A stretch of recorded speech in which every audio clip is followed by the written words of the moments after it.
process for every edger. I just got done replacing the edger pad.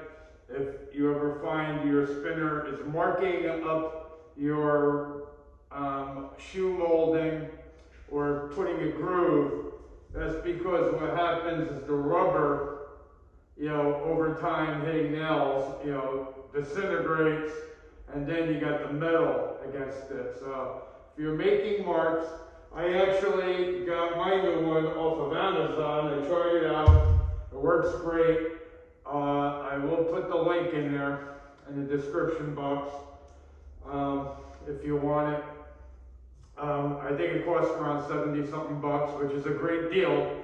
I remember being charged in the 80s $200 from a certain supply house that actually don't even exist anymore. But long story short, I'm going to load the paper and I'm going to progress. I got my 3M N95 dust mask on.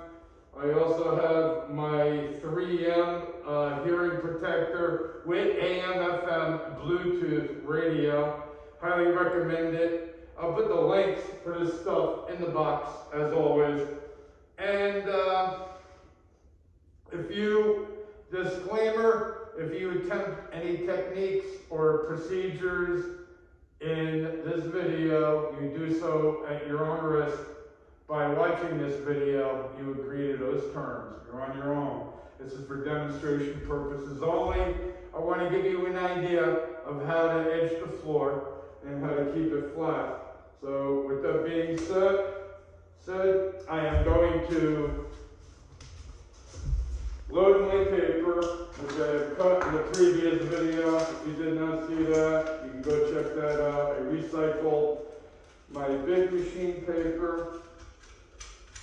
Also, I am the CEO of Molstar Enterprises LLC.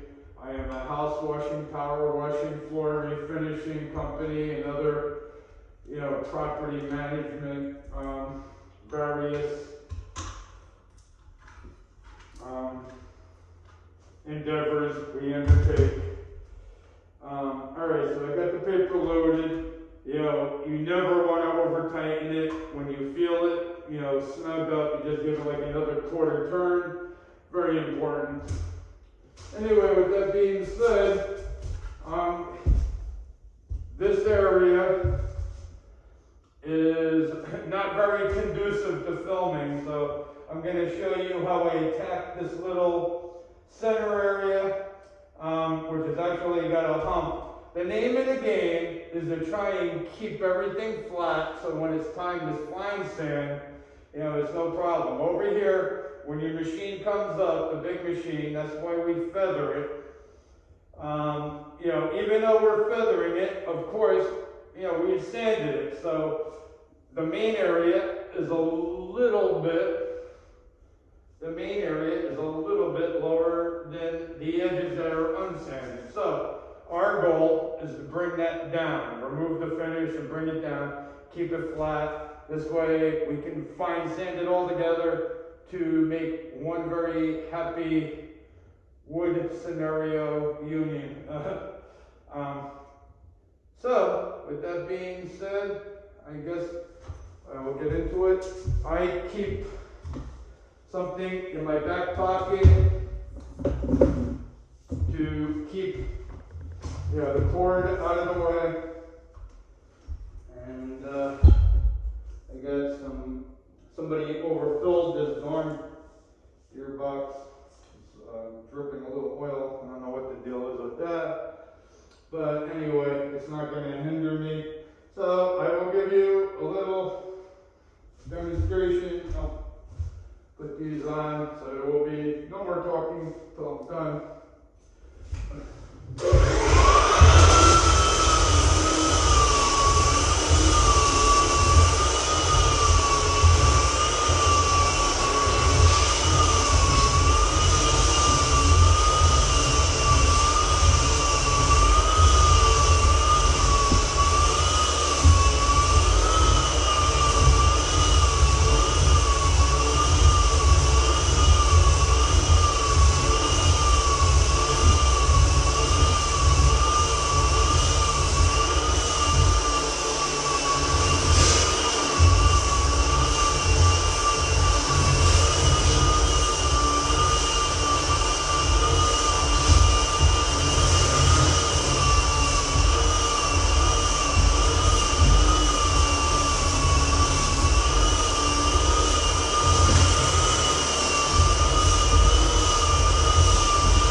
not fill in, I did not sand the area below holes because I realized I gotta stick filler in there obviously. But for the sake of making this video, to give you an idea, sand smooth, this floor has been sanded a bunch of times, and unfortunately the guys ahead of me didn't do the best job, which makes it a little tougher for me. But anyway, I just wanted to give you the gist of how you edge your floor. And of course, when you get over there, you know, you can see that technique. But with that being said, good luck on your project. And if you find this content valuable, as always, the old cliche, you know, please hit that like button, subscribe if you like the content, and hit the bell icon. I will have other videos on the way, probably to show you how to get the corners, how to find sand, then another one when I'm actually staining the floor, some very valuable info. And then last but not least, coating. I'll show you how you can coat it using some simple, inexpensive applicators from your local big box home improvement center. Or if I can find a link for the things I use, I'll provide that.